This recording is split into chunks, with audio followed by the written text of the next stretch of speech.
Factory, dream factory, dream factory.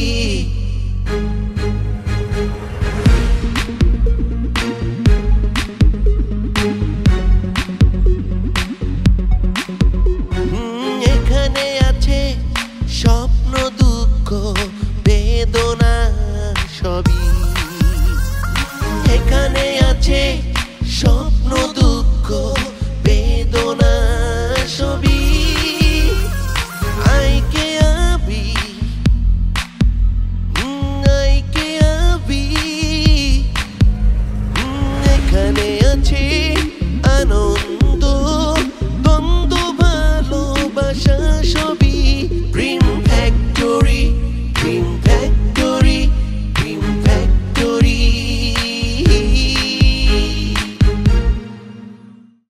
Sorry Billal ভাই, দয়া করে আপনি আমার সামনে আর না আসলে আমি অনেক খুশি হব। বাসা বদলে ফেললে আমার মনটা বদলেও যাবে। সাধু বাবার মতো খালি ঘরে বসে থাকলে হবে? নিচে গিয়ে তো একটু খেলাধুলা করতে পারে। যাও ডাকো, ডাকো ওকে। ডাকা যাবে না, ডাকা নিষেধ। ওই দিনের ওই মহিলা আইছেন। Commitment is the part of honesty. Commitment দিয়ে সকলকে চেনা যায়, বোঝা যায়। আর তাই আমি বলবো যে তোমরা সুন্দরভাবে সততার মাধ্যমে ব্যবসা পরিচালনা করো। এবার বলুন, কাউন্সিলিং এর প্রোগ্রেস কি? গত দুটো কাউন্সেলিংয়ে কিছু প্রবলেম ফাইন্ড আউট করেছি। আপনার এবং আপনার সন্তানের মাঝে ব্যবধানটা কত প্রকট। একে অপরকে ভালোবাসুন, সময় দিন, বুঝতে চেষ্টা করুন। এমন একটা বিশ্বাস তার মাঝে সৃষ্টি করুন যাতে আপনার সন্তান আপনাকে তার নিরাপদ আশ্রয় হিসেবে ভাবতে পারে। আসেন।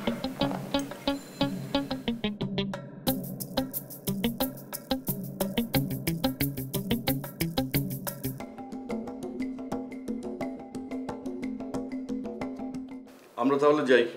ভাই, আপনি এত কষ্ট করে আমাদের এইখানে এসেছেন, আপনাকে কি বলে যে ধন্যবাদ দিব। আপনাকে অসংখ্য অসংখ্য ধন্যবাদ। আরে কিসের কষ্ট?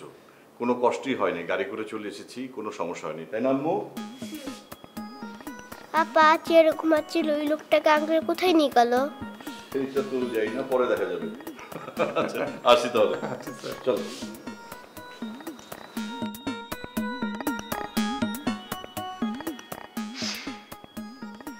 এই মহিউদ্দিন বেটা পুরো প্রোগ্রামটাকে মাটি করে দিল। কাসেমকে 2 ঘন্টা জুতা পেটা করা দরকার।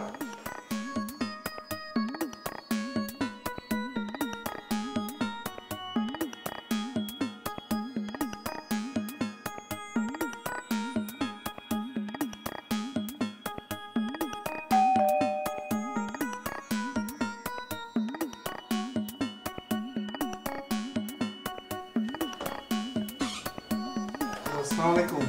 হাই হাই, আপনি? তুমি, তোমার নাম জানো কি? হাবিব। নাইস, তোমাকে দেখতে অনেক সুন্দর লাগছে। কাশিম ভাইয়ের মনটা অনেক ভালো। কর্মচারীদের কি সুন্দর সাজিয়ে গুছিয়ে রেখেছে, হ্যান্ডসাম লাগছে তো। Thank you ma'am. Welcome. Kasim ভাই কই? ও, কাশেম স্যার একটু বাইরে গেছেন। তুমি মালিকের নাম ধরে ডাকো, তোমার সাহস তো কম না। ভয় পেয়েছো? আচ্ছা যাও, কিচ্ছু বলবো না। এরকম কি বাড়ি দাঁড় করে রাখবা? দেখুন ম্যাডাম, বাড়িওয়ালার বাড়ি ভাড়ার চুক্তিনামায় সেকশন 5-এর ক্ষয়ে এইখানে আপনার প্রবেশ নিষেধ। তার মানে কি? মানে তোমাদের চুক্তিনামায় আমার নাম আছে? মহিলা জাতি মানে মেয়ে মানুষ প্রবেশ নিষেধ। এটা অফিস না বাসা? এটা অফিস আবার বাসা, বাসা আবার অফিস, মানে দিনে অফিস, রাতে বাসা। কি আজব অফিস রে বাবা। অফিসে বিভিন্ন লোক আসবে যাবে। হ্যাঁ, বাসা হলে অন্য কথা। তোমার বাসালা যেমন গাধা, তোমরাও তেমন গাধা, বুঝছো? ম্যাডাম আসতে বলুন, বাড়িওয়ালা জেনে যাবে। এই, আমারে ঢুকতে না দিলে আমি চিৎকার করব আর বাড়িওয়ালাকে শুনে শুনে গাল বন্ধ করব।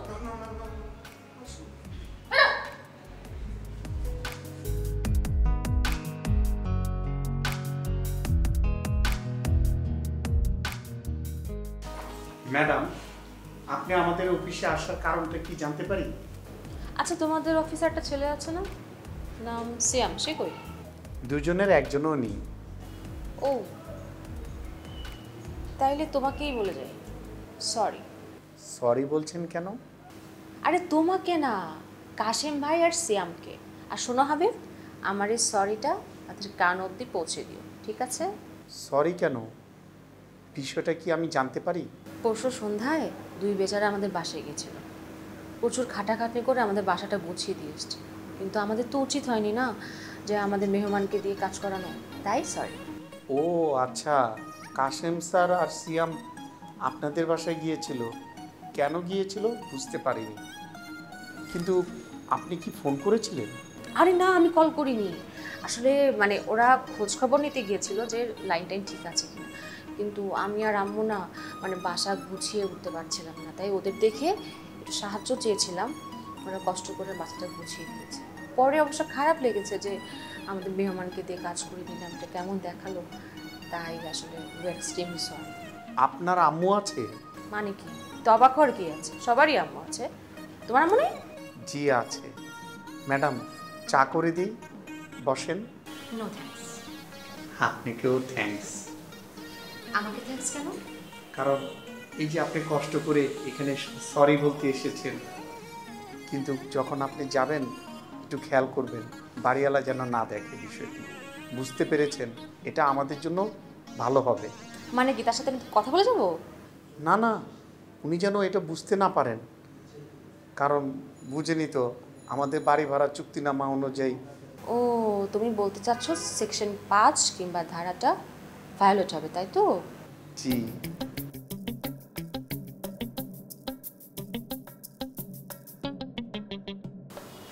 আল্লাহ, সেকশন 5 অথবা বাই।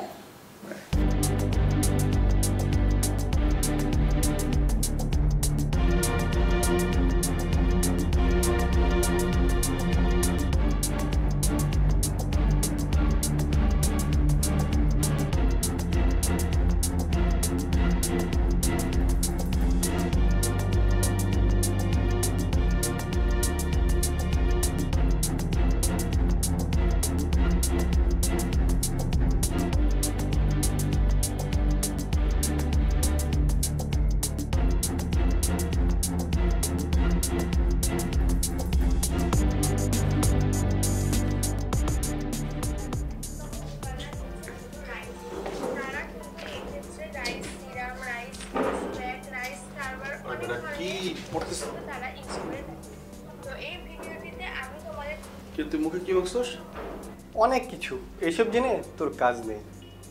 তোর বউ অনেক সুখে থাকবে, বুঝছস? তোর তো মাথায় অনেক বুদ্ধি দেখছি, কি করে বুঝলি?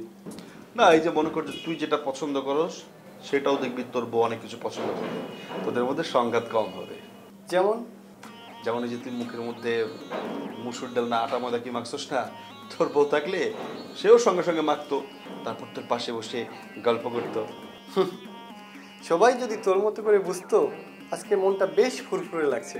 হাবিব ভাই আমাদেরকে চমকে দিল, এটা তো আশাই করিনি। আমিও ভাবছি যদি ব্যবসা করে দেশেই প্রতিষ্ঠা পাই তাহলে আর বিদেশ যাব না, গেলেও হয়তো বা ঘুরতে যাব, বউকে সাথে নিয়ে হানিমুনে। লুনাকে নিয়ে? তুই আসলেই ব্যাকডেটে। লুনার সাথে যেটা ছিল সেটা অতীত ছিল, অতীত নিয়ে পড়ে থাকলে সামনে এগিয়ে যাওয়া যায়। আচ্ছা সিয়াম, তুলিকে তোর কেমন মেয়ে মনে হয়? ভালো। বেশি ভালো, কম ভালো, না মাঝারি ভালো? আচ্ছা, তুলির সঙ্গে মাত্র 2-1 ঘন্টার পরিচয়, এই 2-1 ঘন্টার মধ্যে একটা মানুষের সম্পর্কে স্পেসিফিক বলা কি সম্ভব? সম্ভব, তার জন্য মানুষকে বিচার বিশ্লেষণ করার দক্ষতা থাকতে হয়। বাবা বলতেন তুমি যদি কাউকে বুঝতে পারো তাহলে তুমি তার কাছে নিজেকে বোঝাতে পারবে। বোঝাপড়া নিজের সাথে নিজের নয়, বোঝাপড়া একের সাথে অন্যের। কি বুঝলি? বুঝলাম। তোর রূপচর্চা সহজে শেষ হবে না, আমাকে পড়তে দে। ভাবছি কাল পরশু তুলিদের বাসায় যাব, কিন্তু মোক্ষম কোনো অজুহাত পাচ্ছি না। তোর তো বেন বুদ্ধি ভালো, মাথা পরিষ্কার, একটা বুদ্ধি দে না ভাই। তুই এক কাজ কর, তুই একটা রিক্সা নিবি, রিক্সা নিয়ে গিয়ে তুলিদের বাসার সামনে অ্যাক্সিডেন্ট করবি। তোর যদি ভাগ্য ভালো হয় তাহলে মনে কর যে সাথে সেবাও পাবি। তোর বেটা, নিজে নিজে অ্যাক্সিডেন্ট করা যায় নাকি? নিজে নিজে অ্যাক্সিডেন্ট মানে তো আত্মহত্যা করা।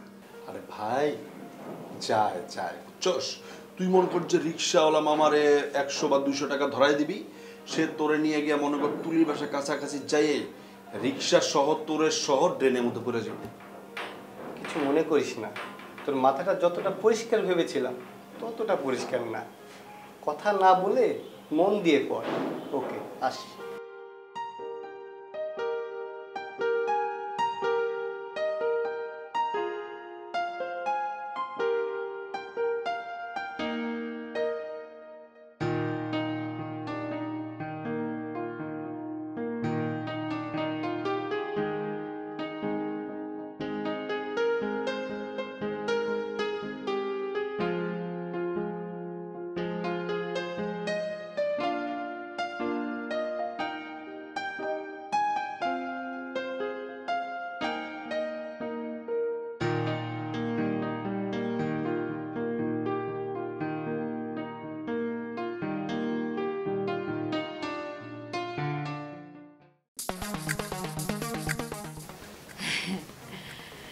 হ্যাঁ, পরে কথা বলছি। কি মা, কিছু বলবা? কিছু না, কি করিস তাই? কিছু না। তুই ফোনটা একটু দে তো। কেন, কাউকে ফোন করবা? আমার ফোনে বেশি টাকা নাই মা। অন্য ফোনে কল গেলেই হবে। দে দে। তুমি সত্যি করে বল, তুমি ফোন দিয়ে কি করবা? সত্যি করে বলবা। আরে আমার ফোনটা খুঁজে পাচ্ছি না, তোর ফোনটা দিয়ে একটু কল দিয়ে খুঁজে বের করবি। এই কথা, তোমার ফোন আমি খুঁজে পেয়েছি, চলো। আরে না, তোকে কষ্ট করে যেতে হবে না। দে, আমি ফোনটা কল দিয়ে খুঁজে পেলে দিয়ে যাবো। দে, আরে দে তো। টাকা নাই কিন্তু বেশি। হ্যাঁ, টাকা লাগবে না।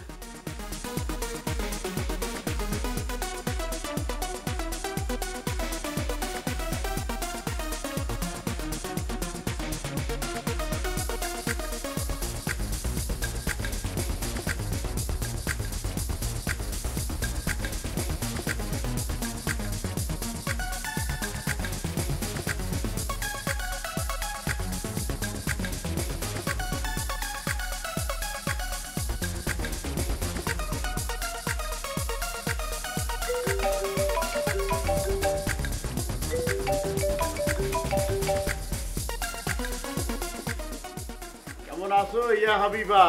ইয়া হাবিবি, ভালো আছি। তুমি কেমন আছো? ভালো ভালো। খাওয়া দাওয়া হয়েছে? হবে না কেন, খাইছি। তুমি খাইছো? আরে হইছে, মুখে নিছি, চিবাইছি, পেটে চালান করে দিছি, খালাস। মানে কি, এতদিন কি না চাবাইয়া পেটে চালান করছিলা? আরে ক্ষুধা লাগছে, খাইছি, এখন কাজের কথায় আসো। আচ্ছা, আমার ফোনে কিন্তু আবার এসে কল আসছিল, তোমার মেয়ে তুলি নাকি ওই যে পার্কে কোন এক ছেলের নিয়ে নাকি ঘোরাঘুরি করে বেড়ায়। আস্তাগফিরুল্লাহ, নাউজুবিল্লাহ। কে আমার এই লক্ষ্মী মেয়েটার নিয়ে আজে বাজে কথা ছড়ায় কত? তোমার মেয়ের নামে মানুষ যা তা বলে, তুমি সেগুলো মন দিয়ে শুনো, আবার বিশ্বাসও করো। শোনো লাভলি বেগম, আমি সহজে বিশ্বাস করি, আবার সহজে বিশ্বাস করিও না। দুষ্টু লোকের মিষ্টি কথা ভিজা সংসারে অশান্তি বাড়ায়ও না। মন দিয়ে কাজকর্ম করো, আর শরীর স্বাস্থ্যের দিকে নজর রাখো। দেখো, আমি বিদেশে কষ্ট করি তাদের জন্য, তারা যদি আমার দিকে খেয়াল না রাখে, আমার শরীর স্বাস্থ্য ভালো থাকে বলো? আচ্ছা, মেয়েটার দিকে ঠিক মতো নজর রাখতেছো তো? রাখছি তো, সন্দেহ করার মতো কিছু পাইনি। অবলা নারী বিশ্বাসের হারি, বেকার গাড়ি। শোনো, মেয়েটার জন্য একটা ভালো ছেলে দেখো, আমার এই দিকদারি আর ভালো লাগে না। হঠাৎ করে মেয়ের বিয়ের চিন্তা মাথায় ঢুকলো কেমনি? তুমি না মেয়ের একেবারে লেখাপড়া শিখে বড় অফিসার বানাবা, আর মেয়ে তো লেখাপড়ায় ভালো। আরে বিয়ে হইলেও তো জামাই বাড়ি দিয়ে তো লেখাপড়া করতে পারবে নাকি? ডাক্তার ইঞ্জিনিয়ার হইতে পারবে না? পারবে। তাড়াতাড়ি ভালো ছেলে দেখে বিয়ের ব্যবস্থা করে আমাকে বিপদ মুক্ত করো। একটা মাত্র মেয়ে আমার, তারে তুমি বিপদ কইলা? কেমন বাপ তুমি? আরে বাপ বলে তো বলতেছি, ছেলে মেয়ের ভবিষ্যতের কথা চিন্তা করবে বাপ না আর কেউ। কথাটা বুঝতে পারো না তুমি? দুনিয়ার হালচাল কিছু বোঝো? তুমি তো কিছুই বোঝো না। হ্যাঁ, মানুষ চেনো ভালো করে? মানুষ তো চেনো না। আমি তো একটা মানুষের 2 দিন কথা বললে, 2 দিন কেন 2 মিনিট কথা বলে বুঝতে পারি সে মানুষটা কোন ধরনের। তুমি সেটা পারো? খালি উল্টাপাল্টা তর্ক করো আমার সাথে। তর্ক ছাড়ার কিছু শিখছো তুমি? হ্যাঁ, আমি কোথায় রয়েছি? হাজার হাজার মাইল দূরে রয়েছি। হ্যাঁ, খোঁজ খবর আমি রাখবো না, রাখবে কে? এভাবে ফোন করি কেন তো বুঝতে হবে তো। তোমাদের জন্য ভাবি সেই জন্য তো, নাকি না আমি আর কারোর জন্য কোনো কিছু ভাবি? সেটা তোমার বোঝার দরকার আছে তো।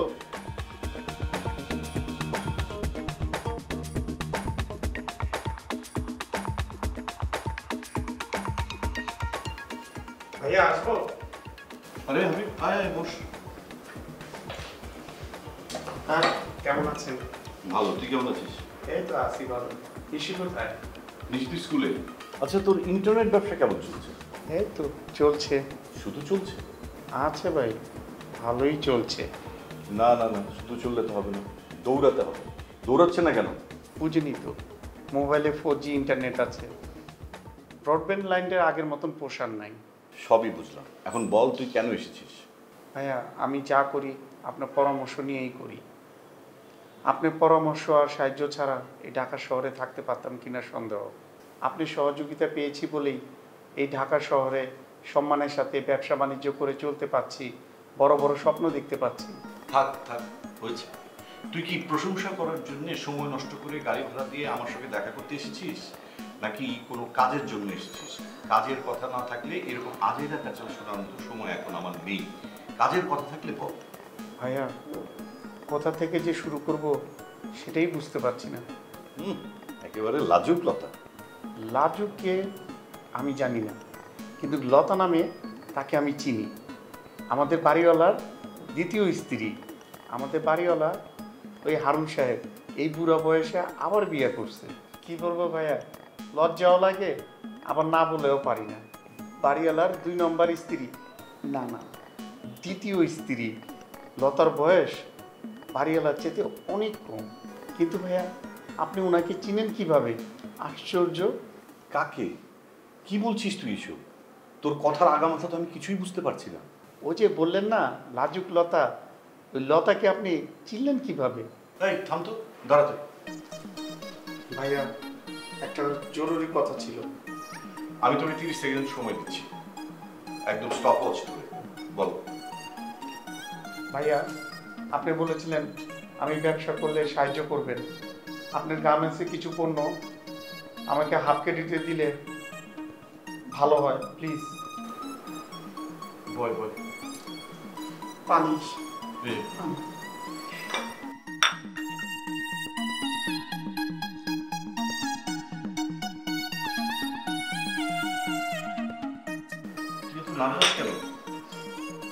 আমিও জানি না।